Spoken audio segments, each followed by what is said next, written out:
everybody, and welcome to News Views. I'm Judy Sue. $1,000 or less. That is what stands between hundreds of defendants at the Cook County Jail and freedom.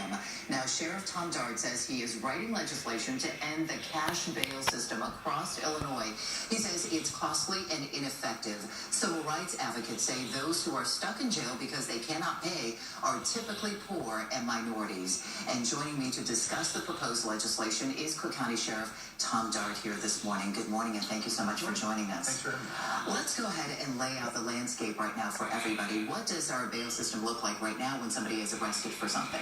You know, it's probably what you described as the traditional bail system that goes on throughout the entire country, where judges sit there, they weigh different factors, and then they set a dollar amount more often than not that a defendant needs to come up with to get out of jail. If they can't, they sit in the jail. And in some cases, they are too violent that they don't even allow them to put a bail up. It's no bail. And that's somewhat the tradition around the country. But what we have found there is that there's really way too many scenarios where there's no rhyme or reason to a lot of the different reasons someone's held. And the reasoning, I mean, there was a reason behind this current bail system. Clearly, it's to make sure people come back to a trial. As a former prosecutor, I can tell you that the thinking behind it is that if someone has some money out there, they will be encouraged to make sure they show up for their court dates and that they won't commit another offense, because if they do, then they can lose all that money that they put up for the bail. So I understand that hook, but what we've come to find out is that all too often there are scenarios where, and this isn't second guessing, I used to be in courtrooms, so I understand it. But even in best case scenario, you have people who truly don't pose a danger to the community, who most likely will show up for court, and if not, we have electronic monitoring and all sorts of other ways to ensure they come to court. But yet they're sitting in jail, which A, is a very expensive proposition. It's $160 a day. But then B, for them, I mean, they're losing their job. They're not with their families. If they're in school, they're out of school. And there's no logical thread there. And so it's a very arbitrary system. And we're suggesting that what we need to do is just have it really straight along the lines of, if you're violent, you stay in jail no matter how wealthy you are. And if you're not violent, barring something extreme, we don't really care how wealthy you are either. You get to leave. And there have been cases that have been documented, and we've shown it on Channel 7 in stories, where people have been arrested, let's say, for theft, and they're waiting in jail for a long time just to get a trial date, and oftentimes it's longer than the sentence they eventually get. Is that what brought the attention to this? Yeah, you know, my office is in the jail, and so I'm wandering around it frequently, and I'll talk to the detainees all the time. And as someone who knows the criminal justice system very well, I'll talk to them about their cases and about how long they've been there, and there was no connection there. There wasn't something where I'm talking to someone charged with a very complex murder, and that's why he or she is there for 5 years or something like that. I'd be talking to someone charged with a very simple retail theft, no violence in their background, who's been sitting there for a year and a half. And mind you, more often than not, they get out quicker than that. But we have way too many people that sit in the jail for extended periods of time. And a very telling number is that every year, pretty much, without fail, 1,000 people are, we call them turnarounds, meaning that it took so long for their case to get through the system that when they eventually get their sentence, they served it all sitting in jail, which is not the purpose of jail. You're supposed to be there waiting on your trial because you're dangerous, not to work off your sentence. And you're saying essentially this may be discriminatory against those who are coming from the poorer segment of the population and can't afford that? I don't know how else you can look at this, to be quite frank with you. I mean, literally, because we've analyzed it over and over again, where you have two people who have committed identical offenses and virtually identical records, and yet they have identical bond set, but one walks out and the other one doesn't. I mean, what other conclusion can you come up with other than the fact that if you have money, you can get out. If you don't, you're going to stay there. So you are coming up with a proposed legislation. This is statewide, is what you want to do. And that's, you know, as I told people from the beginning, because it's been a little bit of a shock to the system for a lot of people in discussing this, that I'm open to discussing whether or not we start in Cook County, whether or not we have collar counties involved, things like that. I'm open, and I like to consider myself to be reasonable, but if it needs to be statewide, which I would suggest to you, the system makes sense from one end of the state to the other, then we should explore that. Okay, we're going to take a quick break right now. We're going to come back and talk specifics about this proposed legislation and exactly what it means. And, you know, reveal what other states have done. We'll do that right after this. My guest today is Cook County Sheriff Tom Dart, and we are talking about the cash bail system that currently is in place, and the sheriff is proposing something different. For those who are just joining us, why are you proposing this new legislation?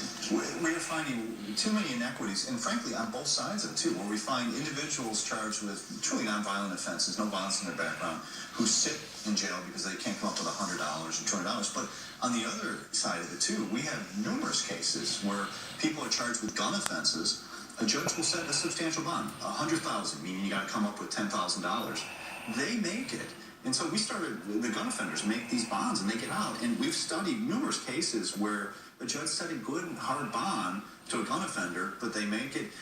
In analyzing it, we found over the course of about a month, 25% of the gun offenders were making the dollar amount to get out to the street because, they're woven into the gang structure, they can get access to money.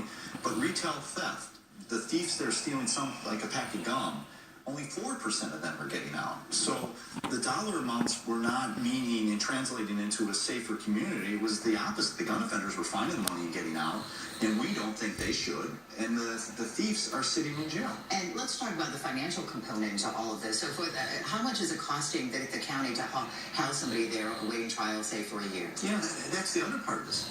If someone just sits in their jail cell and does nothing other than watch TV and go to sleep, it's $160 a day.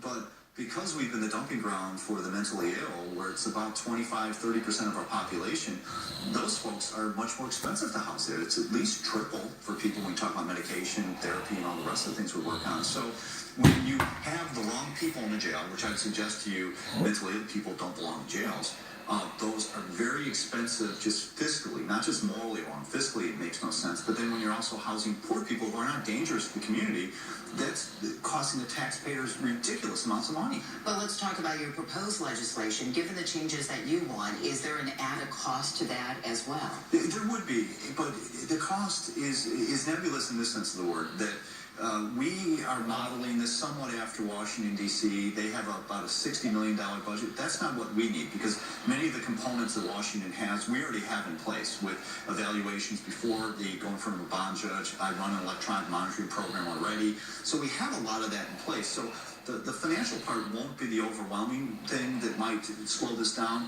It'll be the will, where people just don't want to, frankly, break with tradition, where they're used to setting dollar amounts and they like it that way. I think it should be more clear-cut. So what are you proposing in the legislation? So we have to create a new system of determining who gets to stay in jail based on bond and not? Yeah, there's elements of it that have recently been put in place in Cook County where they're doing evaluations ahead of time and analyzing defendants a little bit better than they were before, which was not that good. And in doing that, trying to determine, all right, who's violent, who's prone to violence, who's not. And so a lot of that's in place already. And that would just be now saying, okay, once you hit a certain level of violence, we don't care how much money you have. We're not going to set a dollar figure. You're just staying in jail because you're violent. And for this other group, you're not violent, so we could care less. You are going back out, and if you need electronic monitoring, we'll do that for you. But it's graded based on what a risk you are. Some people just walk out the door, don't have to put anything up. Others will have to put a bracelet on the leg. Others will have a bracelet on their leg. Will have to report every day. But it's like a thoughtful system. How much work is this going to take you to get it passed? It's not going to be easy. No. There was a lot of other things I could have done to fill my day, because this has added a lot more work to us. But I can't emphasize enough to you, the injustice that we have seen over the course of the years there is just not something that you can rest easy at night saying, listen, the system's working for everybody, because it's not. It just isn't. And this is an effort to try to make it work for everyone. I want to touch on one more thing that was just announced. There's a new hotline that is now in place. So let's talk about that for a moment. Yeah, I've been working over the course of, the last 5 or 6 years with a lot of different groups over the years. A couple of the different groups, the Muslim community, some people in the Jewish community, had approached me and said that, particularly recently, frankly, but even more so in the course of the last year and a half, there had been an increase in hate crimes, been an increase in discriminatory conduct. As opposed to waiting until we're the next big story in Chicago of something horrible happening, we figured that the best thing was, let's get a hotline. Let's get it out there now. Let's have it so that individuals who feel they've been a victim of hate crime know where they can call. They can call us, and we'll facilitate them working with their local law enforcement, or in cases where local law enforcement can't handle it, we'll handle it. But that we're just not sitting around waiting for bad things to happen. We want to get out in front of this. Okay, well, that is all the time that we have on this Sunday morning. Thank you so much for coming. Investigator Sheriff. And I want to continue this discussion. Keep us posted on what happens with our cash bail system. I will. Thank you. Thank you. And that does it for News Views this morning. I hope you enjoy the rest of your weekend. Now let's go back to the news desk.